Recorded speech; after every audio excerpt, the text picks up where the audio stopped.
With the election round the corner, Prime Minister Scott Morrison is betting the House on a couple of new proposals, one to help first home buyers and another one to allow downsizers to put more money into their superannuation when they right-size their home. What are the implications for the property market? That's what we discussed today. But if you want to keep up to date with what's happening in our property markets, please subscribe to this YouTube channel and click the little bell icon so we can inform you each time a new show comes out.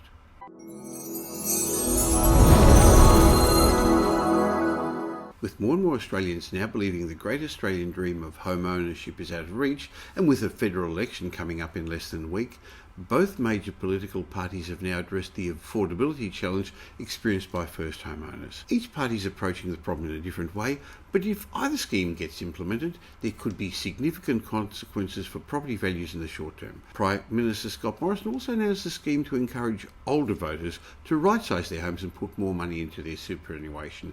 I'm looking forward to hearing the thoughts of Australia's leading housing economist, Dr. Andrew Wilson, Chief Economist of My Housing Market, on these proposals in this week's Property Insider video. Hi, Andrew. Good day, Michael. It must be an election campaign. Oh, I hadn't noticed. It's a bit like Groundhog Day, isn't it?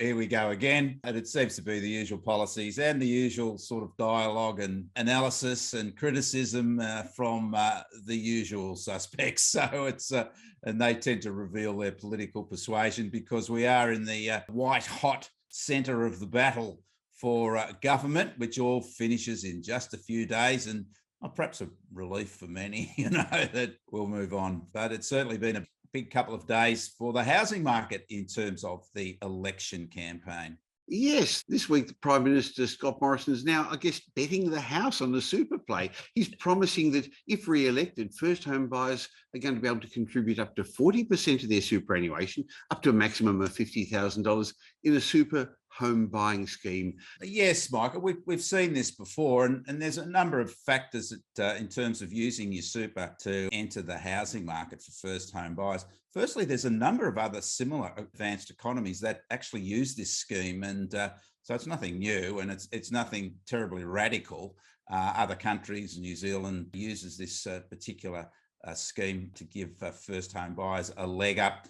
I think really when we examine the scheme, it's only going to be very marginal in terms of the numbers that'll have the capacity to take it up. And those that sort of bemoan the fact that we're reducing the capacity for superannuation savings to provide incomes after retirement. I mean, the policy specifically stipulates that on the sale of that first house, you have to return what you've gained as a deposit from the superannuation fund, plus any capital gains. You've got to put that back into your super fund. So, as I said, we're in the hysteria of the election campaign, and we're getting a lot of nonsensical responses to what's a pretty benign policy, in my opinion, in terms of accessing the super.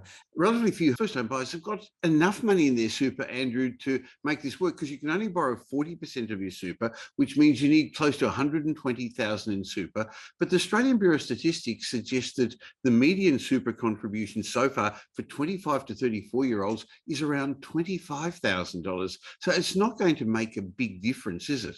No, and I think those that have those higher superannuation balances because they have higher incomes, have been in the workforce longer, would probably be more likely to actually be already owning their own homes anyway, Michael. In reality, this will have quite a benign effect, in my opinion, on housing market and house prices. But, and I think all the scary stuff about, it's going to push house prices through the roof, maybe even attract voters, because I'm not sure higher house prices are a negative to Australians. I think that they would sort of welcome that, and issues about affordability, which also tend to be overblown, tend to be ignored. And, the reality is, Michael, we've just come through a period where we've had near record numbers of first home buyers in the market. That's been as a result, of course, of that first home buyer deposit scheme. And now that's been extended, and I think that will have an impact on the market. But both parties are on board with that policy. There's now 50,000 places per year with that 5% deposit guarantee. But certainly first home buyers have been at high numbers despite high prices over the last 18 months, fallen away recently, of course, as those policies have expired because they're only current for the financial year. And then once the take-up has been extinguished, then we have to wait till the next financial year for the new policies to take effect. I think the Labor Party proposal, again, any first home buyer who can get into the market is a positive, but that is more problematic because it's a shared equity scheme. It's, I guess you could call it a quasi social housing construct, and issues such as, you have to sort of, if you want to do renovations, you have to be able to get permission to do those sort of things. But at the end of the day, who want to become homeowners with the opportunity to do that, regardless of whatever scheme, we must look upon it as a positive if we do get more first home buyers accessing the market, particularly given the almost disastrous rental market that we have at the moment, Michael. So either way, I believe that they're going to push up property values. And you can imagine after an auction, somebody's going to say, hey, I can't believe it. We just got 50,000 more than we were thinking.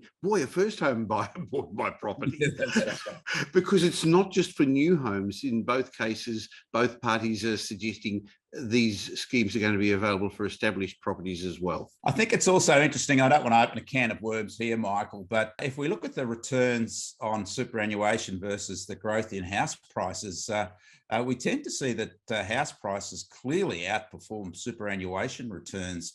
I know there's a lot of variables involved in this, but even if we just look at the share market performance since the GFC, and the share market, of course, does reflect to a large degree what happens with superannuation returns, because a high proportion of super, just depending on the fund, of course, is allocated through the share market. But however, we've seen the Australian share market only grow by around 15% since before the GFC, at the peak in 2007. Whereas Sydney house prices are up by nearly 180% and Melbourne house prices are up by 150%. In fact, Perth is the only housing market over that period that has not significantly outperformed the share market and outperformed superannuation returns. But I guess that's an interesting debate for another time, Michael. Well, I can see that there is a reasonable argument that because compulsory superannuation is now taking probably 10% of a young person's wage, it's a lot harder for them to get in the home market than baby boomers.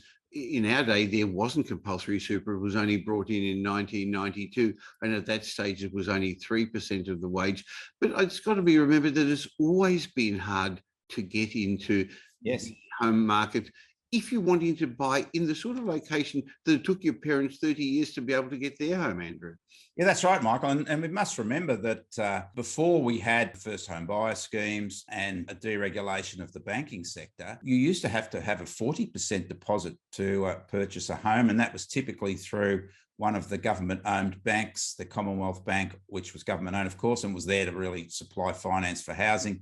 And any of the state government banks was your access to a housing loan. And you had to have a savings account, which was a very low interest savings account. You had to have a significant long-term savings record to become eligible, and you had to have 40% deposit. And you're still, to a large degree, your success was the whim of the local bank manager. So that meant you had to have all your friends and relatives banking in that particular branch. So it was pretty tough in those days, Michael. Now we certainly have a lot easier access, although, as you said, it's always difficult. And that's why it's such a strong aspiration to become a homeowner in Australia. But I think we will see more first home buyers in the market coming over the next year or so, regardless of who wins government. Well, another policy that Scott Morrison proposed was a right-sizing policy for Australians. Yeah. Now he's brought the age down to 55. They'd be able to downsize their home